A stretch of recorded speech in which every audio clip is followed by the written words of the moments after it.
Sir Arz Mohammad Biroi, senior lecturer FEST faculty. आपने ये बात की है, बहुत ही आला तरीन आइडिया है और आपने बहुत सारा बैकग्राउंड पे फ्रेमवर्क और डिज़ाइन किया होगा, उसमें वर्कआउट भी किया होगा। आपकी गुफ्तगू और प्रोफेसर चौधरी साहब की गुफ्तगू को बेस बना के एक सवाल आपसे मैं पूछूंगा।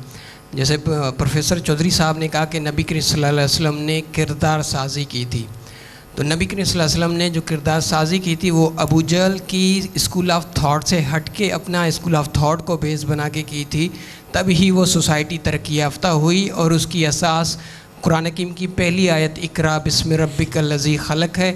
और फिर इस धरती के एक अजीम फ़िलासफ़र शाह वलीउल्लाह ने कहा है कि इन्नल्लाह यामुरु बिल अदल वल इहसान व इताए ज़िल कुर्बा, इसकी असास पे होनी चाहिए। फिर आपने अपनी गुफ्तगू में एक मिसाल दी ईरान की और फिर चाइना की।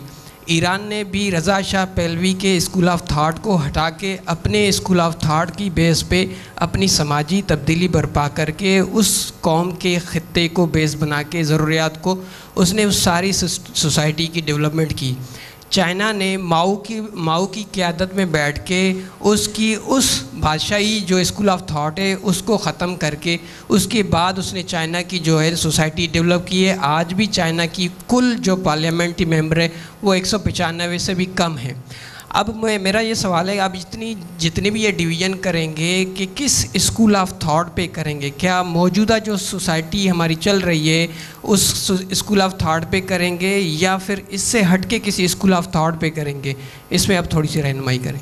हम तो बात कर रहे हैं मिनिमम डिसरप्शन की।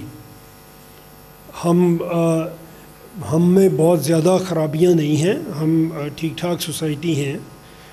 कुछ ना कुछ इन हालात में भी हम तरक्की कर ही रहे हैं, बट जो चीज़ हमें बॉदर कर रही है, जो बेसिक नेसेसिटीज़ हैं हमारे लोगों को मिलनी चाहिए, वो नहीं मिल पा रही। और उसके मिलने के लिए हम एक सिंपलेस्ट फार्मूला बता रहे हैं।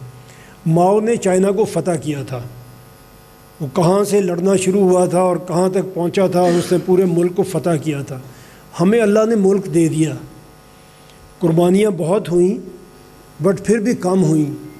जितनी कुर्बानियाँ लोगों ने अपने मुल्कों को बनाने के लिए दी, उससे कम कुर्बानियों पे अल्लाह ने हमें मुल्क दे दिया, कंपैरेटिवली आसानी से दे दिया। हम फिर उस तरह कदर नहीं कर पाए। हमारे बुज़ुर्गों ने की, जिन्होंने पाकिस्तान बनाया था उन्होंने कदर की, उन्होंने इसको आगे बढ़ाया। हम कुछ देर अच्छा चले लेकिन फिर पीछे रहना शुरू हो गए।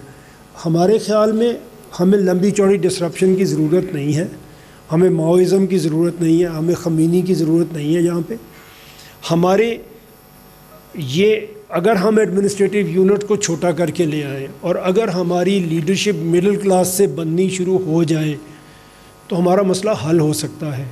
ठीक ठाक कॉन्स्टिट्यूशन है हमारा, हमारे कोई बहुत ज़्यादा प्रॉब्लम्स नहीं हैं उस तरह के बड़े कि हमें दोबारा से मुल्क को री इंजीनियर करना पड़े। वो नहीं है हमारे हालात। मतलब जो पूरा चाइना तो अफ़ीम खा के मरा हुआ था, जिसको माओ ने जगाया और फ़तह किया और नए सिरे से अपनी उसने कौम को बनाया। हमारी उतनी बुरी हालत नहीं है। ईरान में भी जो था उस तरह से हम नहीं हैं। जमहूरियत है कुछ ना कुछ हमारी अच्छी बुरी।